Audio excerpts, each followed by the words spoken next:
Kamusta? Ako si Teacher Roby. Andam na ba mo sa tong bag-o na storya? Molingkod og mag-andam, oras ng istorya. Ang mataog dalunggan atong ablihan. Oras na mag-istorya, istorya, istorya. Oras na mag-istorya, andam ko maminaw. Oras na mag-istorya, istorya, istorya. Oras na mag-istorya, andam ko maminaw. Ako'y istorya. Yung adlaw mga bata, ang atong istorya kay ang alamat ng ampalaya. Ulat kini ni PBK. Sa unang panahon sa lungsod sa Sariwa, nagpuyo ang tanang klase sa gulay nga adunay nagkalain-laing katahom. Si kalabasa nga adunay espesyal nga lami, si kamatis nga adunay aslom og seda na kutis, si talong na adunay ube na panit, green ang aping ni mustasa, si singkamas na adunay kagubgob nga lami, si sibuyas bombay nga naay nipis na panit, ug si patola nga adunay sapnot na pamanit. Pero adunay gulay na nigawas na lain ang porma. Siya kay si ampalaya nga adunay sobra kaluspad na kolor ug sa lasa nga dili masabtan. Matag adlaw, si ampalaya siginyag ikumpara ang iyang itsura ug lasa sa ubang mga gulay.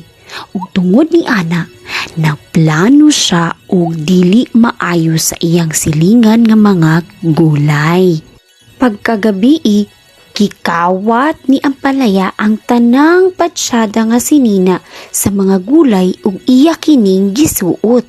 Ipay kaayo si ampalaya kay kung sa una dili siya gakapansin, karon kay gikagubtan.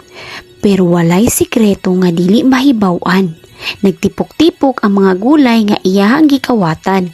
Ilang nasabutan na sunuron ang wapa na gulay ug nakurat sila pagkakita nila nga isa-isa gihubo ilang mga sinina. Nagdagko ilang mata pagkakita nila kay ampalaya. Tuko kaayo ang mga gulay ug ilang ipatawag si ampalaya sa diwata, sa yuta. Gisumbong nila ang gihimong pagpangawat ni ampalaya. Tungod ni ana, nasuko ang diwata ug tanang gikawat ni sinina kay nauli sa iyang gipangkawatan. Dako ang kalipay ni ampalaya kay abi niya maurato ang silot sa iyang sala na pagpangawat. Pero milabay ang pila ka segundo kay nalain niyang nawong ug porma. Iyang panit kay gikunot tungod sa kahamis ug sampnot nila upo ug kamatis. Nagsagol-sagol na sa iyahang lawas. Apil usab ang nagkalain-laing lasa sa mga gulay nga naghatag og dili maayo nga lasa ug nahimo kining pait ug ang iyang kolor kay nahimong dagtom. Dito na human ang storya sa ang alamat ng ampalaya.